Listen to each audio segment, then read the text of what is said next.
আসসালামু আলাইকুম প্রিয় শিক্ষার্থী, আশা করি তোমরা ভালো আছো। আলহামদুলিল্লাহ, আমিও তোমাদের দোয়ায় ভালো আছি। আজকে আমি এই বৈশ্বিক প্রাকৃতিক দুর্যোগ করোনাকালীন সময়ে আমার 130তম লেকচার শুরু করতে যাচ্ছি। প্রিয় শিক্ষার্থী, লেকচার শুরুর পূর্বে আমি তোমাদের প্রতি আহ্বান জানাবো আমার ইউটিউব চ্যানেল ফ্লার্ক বিডি চ্যানেলটি সাবস্ক্রাইব করে নেওয়ার জন্য।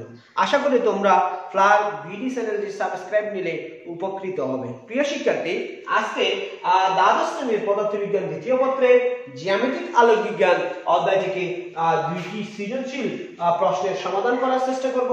দেখো, এখানে একটি সৃজনশীল প্রশ্ন দীপক দেওয়া আছে, এখানে একটি চিত্র দেওয়া আছে। এবিসি একটি প্রিজমের set.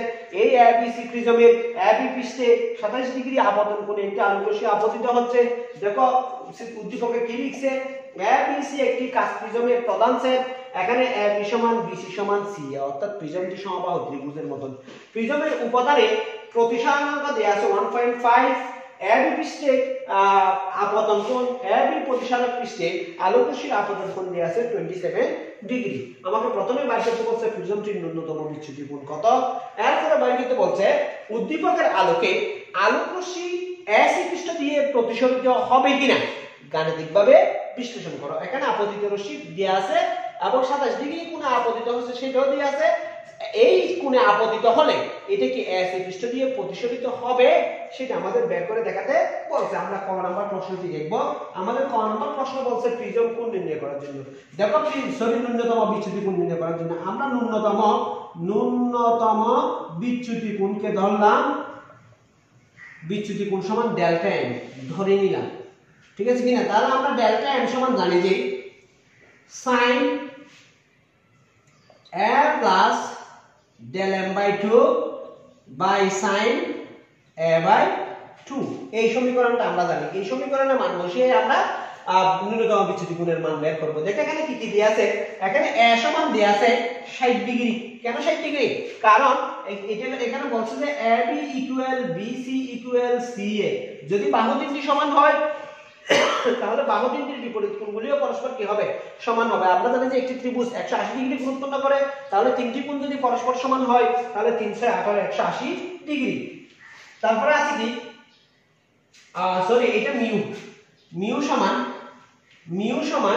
sin a plus del m by 2 sin a by 2। এখানে মিউ সমান দেয়া আছে 1.5। এখন যদি মানগুলি বসাই, দেখো 1.5 equal sin 60 plus del m by 2।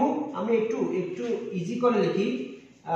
1.5 equal sin 60 plus del m by 2 by sin 60 by 2। দেখো প্রিয় শিক্ষার্থী, আমরা এটাকে এই পাশে লিখতেছি 1.5 ইকুয়াল, এখানে আমি আগের মতন লিখে দিলাম sin del m plus 60 by 2। আগে যা ছিল তাই লিখলাম। এখানে হবে sin 30 ডিগ্রি। sin কত ডিগ্রি? Sorry, sin 30 degree. এটা কত হবে? sin 30 degree. আমরা জানি যে sin 30 ডিগ্রি মান কত? হাফ। sin 30 ডিগ্রি মান কত জানি? আমরা জানি যে sin 30 ডিগ্রি মান হাফ। যদি sin 30 ডিগ্রি মান হাফ হয় তাহলে আমরা এটাকে লিখতে পারি, দেখো,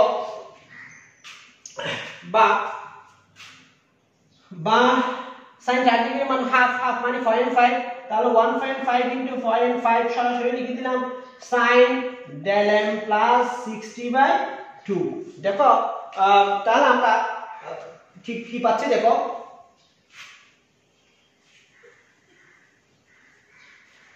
তাহলে আমরা পাচ্ছি del m plus 60 by 2 equal, সরাসরি লিখতেছি sin ইনভার্স 1.5 into 0.5 into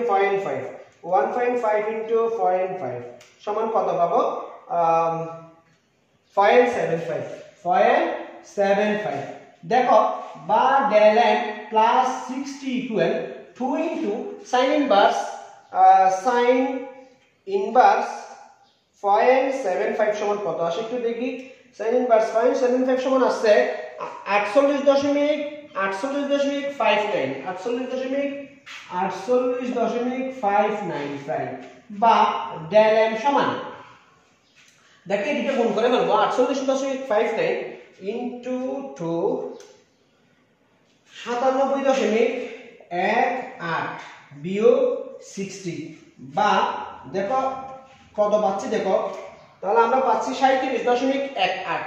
37 কত পাচ্ছি, 37.18 সমান 37.18 ডিগ্রি। অর্থাৎ তাহলে আমরা পাচ্ছি এই প্রিজমের ন্যূনতম বিচ্যুতি কোণ হচ্ছে, এই প্রিজমের ন্যূনতম বিচ্যুতি কোণ হচ্ছে 37.18 ডিগ্রি। আশা করি প্রিয় শিক্ষার্থী তোমরা কিভাবে ন্যূনতম বিচ্যুতি কোণ বের করবে বুঝতে পারছো। আমরা এখন পরবর্তী খ নাম্বার প্রশ্নটা সমাধান করার চেষ্টা করব। খ নাম্বার প্রশ্ন আমাদের বলা হয়েছে এটি এই যে আপতন কোণ 27 ডিগ্রি আপতন কোণে যে আলোক রশ্মিটি আপতিত হচ্ছে সেই আলোক রশ্মিতে পরবর্তী পৃষ্ঠ দিয়ে প্রতিসরিত হবে কিনা আমরা বের করব। দেখো এখানে প্রথম পৃষ্ঠে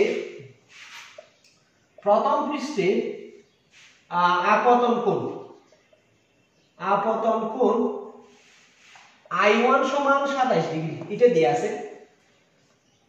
দেখো প্রথম পৃষ্ঠে আপতন কোণ I1 সমান কত ডিগ্রি দেয়া আছে, 27 ডিগ্রি। এরপরে প্রথম পৃষ্ঠে প্রতিসরণ কোণ দেখব, প্রতিসরণ কোণ জানি না, এটাকে R1 ধরলাম। দ্বিতীয় পৃষ্ঠে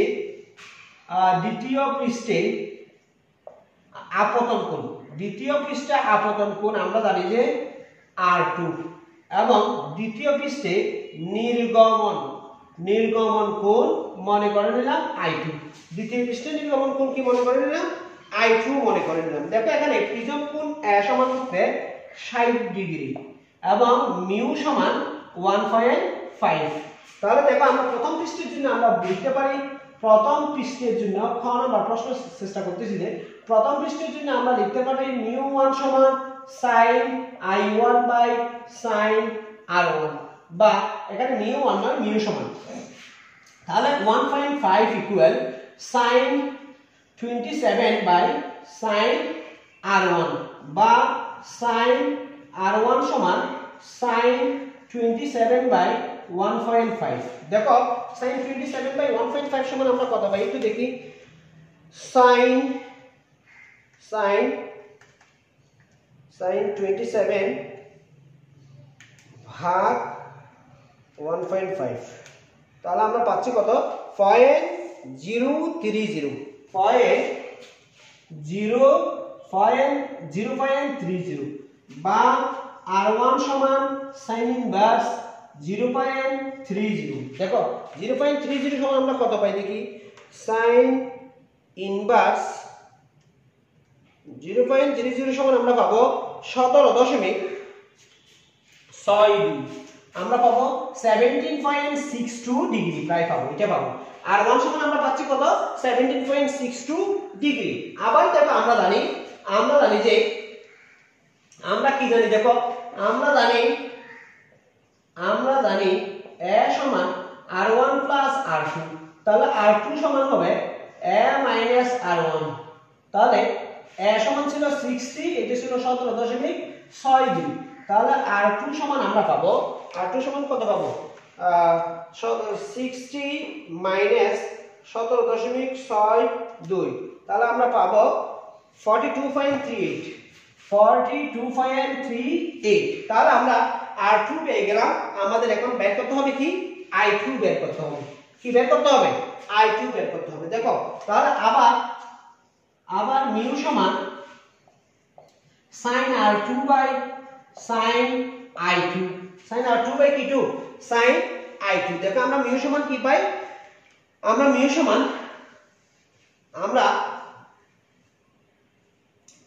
সমান জানি যে sin I2 বাই R2 লিখি, sin I2 বাই R2, তাহলে sin I2 বাই R2 সমান যদি, তাহলে আমরা এখন পাই sin I2 সমান mu sin R2, mu sin T2 R2। দেখো এখন আমরা R2 এর মান বসাই দেব, মিউ এর মান বসাই দেব। R2 এর মান এবং মিউ এর মান যদি বসাই দিই, তাহলে আমরা পাবো sin I2 equal 1.5 into sin 42.38। তাহলে আমাদের কত আসতেছে দেখি, I2 সমান sin ইনভার্স, দেখো 1.5 ইনটু আমাদের কত আসতেছে, I2 সমান আমাদের আসতেছে I2 সমান I2 sin inverse 1.5 into আবার sin inverse sin 42.38 তাহলে আমাদের প্রথমে আমরা এভাবে লিখি sin 42.38 কত আসছে দেখি ইনটু 1.5 তারপর আসবে sin ইনভার্স এটা আসবে না তাহলে আমরা এভাবেই করি sin ইনভার্স i2 সমান sin i2 সমান আমরা পাবো 1.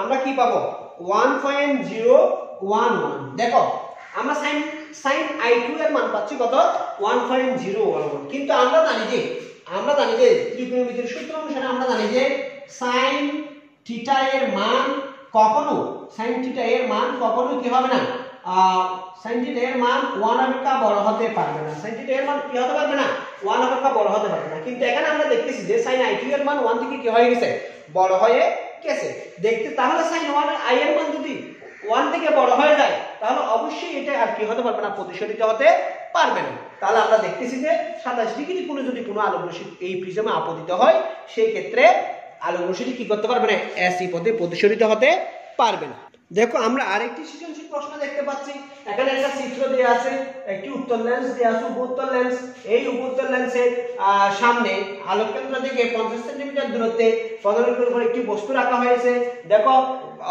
কাছের বায়ুর সাপেক্ষে কাছের প্রতিসরাঙ্ক দেয়া আছে 1.5 বায়ুর সাপেক্ষে পানির প্রতিসরাঙ্ক দেয়া আছে 1.33 এবং প্রথম পৃষ্ঠের বক্রতার ব্যাসার্ধ দেয়া আছে 30 সেমি দ্বিতীয় পৃষ্ঠের বক্রতার ব্যাসার্ধ দেয়া আছে 60 সেমি আমাদের বলছে যে এই চিত্রের লক্ষ্যবস্তুর অবস্থান দেখানো হয়েছে এবং এখান থেকে লেন্সের ফোকাস দূরত্ব বের করতে বলছে বায়ুর সাপেক্ষে ফোকাস দূরত্ব এবং লেন্সটিকে যদি আমি পর্যায়ক্রমে বায়ুতে এবং পানিতে স্থাপন করি সেই ক্ষেত্রে বিম্বের প্রকৃতি কি রকম হবে সেটা আমাদের কি করতে বলছে আলোচনা করতে বলছে বা গাণিতিক বিশ্লেষণের মাধ্যমে দেখাইতে বলছে কার প্রকৃতি বিম্বের প্রকৃতি কি রকম হবে সেটা আমাদের দেখাতে বলছে দেখো প্রিয় শিক্ষার্থী আমরা প্রথমে ক নাম্বার আলোচনা করার চেষ্টা করব লেন্সের ফোকাস দূরত্ব দেখো এখানে কি কি দেয়া আছে আমি মনে করে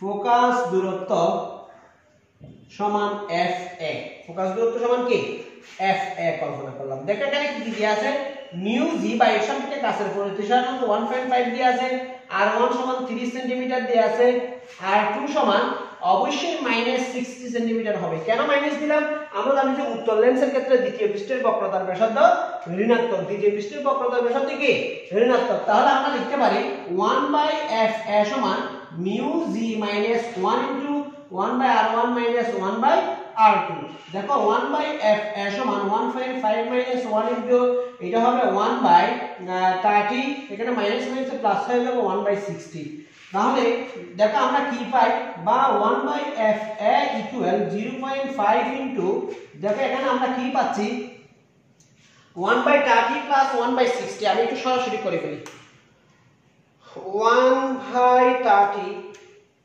প্লাস 1/60 তাহলে আমরা পাবো 1/20 1 কত 1/20 পাবো বা আমরা 0.05 পাবো 0.05 পাবো 0.05 যদি পাই তাহলে আমরা এটাকে যদি গুণ করি তাহলে আমরা পাচ্ছি কত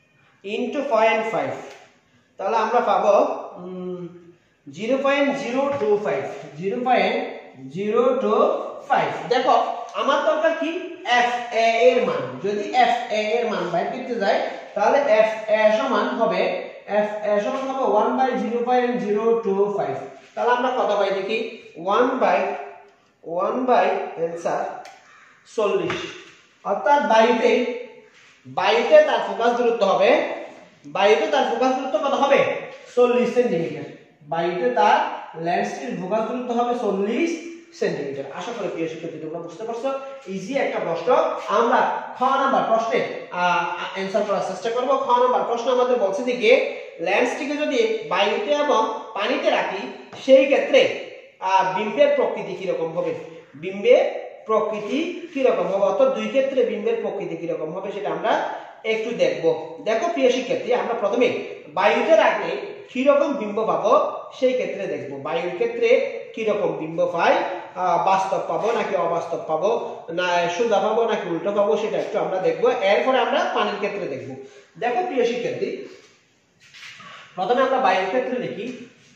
বায়ুর ক্ষেত্রে ক নম্বর, দেখো বায়ুর ক্ষেত্রে লক্ষ্যবস্তুর দূরত্ব ইউ সমান 50 সেন্টিমিটার, বিম্বের দূরত্ব আমি ভি এ ধরলাম, বিম্বের দূরত্ব ভি এ জানি না। এরপরে আর কি কি দরকার হবে, বায়ুর ক্ষেত্রে এফ এ সমান আমরা পেয়ে গেছি। এফ এ সমান আমরা কত পাইছি, এফ এ সমান আমরা পাইছি 40 সেন্টিমিটার। এফ এ সমান আমরা কত পাইছি, 40 সেন্টিমিটার পাইছি। এফ এ সমান 40 সেন্টিমিটার। তাহলে এখন আমরা জানি যে, দেখো বায়ুর ক্ষেত্রে আমরা জানি যে 1/বি এ প্লাস 1/ইউ সমান 1/fa, বা 1/ভি এ সমান 1/fa মাইনাস 1/ইউ। 1/fa মানে 1/40 মাইনাস 1/50। দেখো আমরা টোটাল কি পাই, 1/40 মাইনাস 1/50 সমান আমরা টোটাল কি পাই একটু দেখি। 1/40 মাইনাস 1/50, আমি সরাসরি করার চেষ্টা করতেছি। আমরা পাবো 1/200 পাবো। 1 কত পাবো, 200। তার মানে ভি এ সমান 200। ভি এ সমান কত, ভি এ সমান আমরা কত পাচ্ছি, 200 পাচ্ছি। দেখো তাহলে আমরা কত সেন্টিমিটার পাইলাম, ভি এ সমান পাইলাম 200 সেন্টিমিটার। দেখো এখানে বিম্বের দূরত্বটা ধনাত্মক, বিম্বের দূরত্বটা কি ধনাত্মক। বিম্বের দূরত্ব যেহেতু ধনাত্মক সেহেতু বিম্বটা বাস্তব এবং কি হবে, উল্টো হবে। বাস্তব এবং কি হবে, উল্টো হবে। আমরা এখন দ্বিতীয় ক্ষেত্রে অর্থাৎ পানির ক্ষেত্রে দেখব। যদি লেন্সটিকে আমরা পানিতে স্থাপন করি সেই ক্ষেত্রে কি রকম আসে দেখব। দেখো লেন্সটি পানির ক্ষেত্রে, পানির ক্ষেত্রে দেখো আমাদের পানির ক্ষেত্রে ফোকাস দূরত্ব বের করতে হবে। পানির ক্ষেত্রে কি বের করতে হবে, ফোকাস দূরত্ব বের করতে হবে। তাহলে পানির সাপেক্ষে প্রতিসরণাঙ্ক, পানির সাপেক্ষে লেন্সের প্রতিসরণাঙ্ক W মিউ জি সমান হচ্ছে mu G by mu W সমান হচ্ছে 1.5/1.33, যা আসে তা। দেখো এখানে মিউ জি সমান দেয়া আছে 1.5, মিউ W সমান দেয়া আছে 1.33, R1 সমান দেয়া আছে 30 সেন্টিমিটার, R2 সমান দেয়া আছে 60 সেন্টিমিটার, এবং ইউ সমান দেয়া আছে কত, 50 সেন্টিমিটার। আগে কি দেয়া আছে, ভি ডাব্লিউ বের করতে হবে। কি ডাব্লিউ বের করতে হবে, ভি ডাব্লিউ বের করতে হবে। ভি ডাব্লিউ বের করার আগে আমাদের কি বের করতে হবে, এফ ডাব্লিউ বের করতে হবে। এফ ডাব্লিউ বের করতে হবে। দেখো প্রিয় শিক্ষার্থী, আমরা প্রথমে 1/fw বের করব। 1/fw মানে হচ্ছে mu w mu g minus 1 into 1/r1 minus 1/r2। দেখো এটা সমান আমাদের আসছে, ওই যে ওখান থেকে সরাসরি লিখি 1.5/1.33 মাইনাস 1 ইনটু 1/30 প্লাস 1/60। দেখো আমরা এটা বিয়োগ করে দেখি কত আসে, 1.5 ডিভাইডেড 1.33। আমি সরাসরি করে ফেলতেছি, বিয়োগ 1। তাহলে আমাদের আসতেছে 0.1278 ইনটু এখান থেকে আসবে 0.05। কিভাবে আমরা এর আগের ক্ষেত্রে করে দেখেছিলাম 1/30 মাইনাস প্লাস 1/60। তাহলে আমরা কত পাইছিলাম, আমরা পাইছিলাম 0.05। এখন এটার সাথে এটা একটু গুণ করে ফেলি, ইনটু 0.1278। তাহলে কত পাচ্ছি, আমরা পাচ্ছি 6.39 ইনটু 10 ইনভার্স 3। 6.39 into 10 inverse 3। দেখো আমার দরকার কার মান, FW মান। FW সমান হবে 1/6.39 ইনটু 10 ইনভার্স 3। দেখো আমরা কোথায় কত পাচ্ছি, 1 ভাগ অ্যানসার। তাহলে আমরা পাবো 156 আমরা কত পাচ্ছি 100 আমরা পাবো 156.156.49 156.49 অর্থাৎ FW সমান আমরা পাবো 156.49 সেন্টিমিটার। তাহলে আমরা কত পাচ্ছি 156.49 সেন্টিমিটার পাচ্ছি। এখন আমরা লিখতে পারি 1/u + 1/vw সমান 1/fw। আমি u কে পক্ষান্তর করছি 1/vw সমান 1/fw - 1/u 1/fw মানে হচ্ছে 1/156.49 বাই 155.49 মাইনাস 1/50। তাহলে কত আসে দেখি একটু 1 মাইনাস 1/50। তাহলে আমাদের আসতেছে মাইনাস 0.01361 আসতেছে। দেখো এরপরে কি আসে বা VW সমান 1/-0.01361 তাহলে 1/, তাহলে আসতেছে বা VW সমান -73.475। দেখো এখানে VW ঋণাত্মক, VW কে ঋণাত্মক যেহেতু বিম্ব অবশ্যই কি হবে অবাস্তব হবে। বিম্ব অবশ্যই কি হবে অবাস্তব, বিম্ব অবশ্যই অবাস্তব হবে এবং অবাস্তব বিম্ব কি হয় সোজা হয়, অবাস্তব বিম্ব কি হয় সোজা হয়। আশা করি প্রিয় শিক্ষার্থী তোমরা সৃজনশীল প্রশ্নগুলো বুঝতে পারছো। তোমরা আশা করি জ্যামিতিক আলোক বিজ্ঞান সম্পর্কে টোটাল জ্যামিতিক আলোক বিজ্ঞান সম্পর্কে একটু মোটামুটি ধারণা পেয়েছো। আজকে এই পর্যন্ত। আমি আবারও আমার ইউটিউব চ্যানেল ফ্লায়ার বিডি চ্যানেলটি সাবস্ক্রাইব করার জন্য আহ্বান রেখে আজকের এপিসোড এখানেই শেষ করলাম। ভালো থেকো। আসসালামু আলাইকুম ওয়া রাহমাতুল্লাহি ওয়া বারাকাতুহু।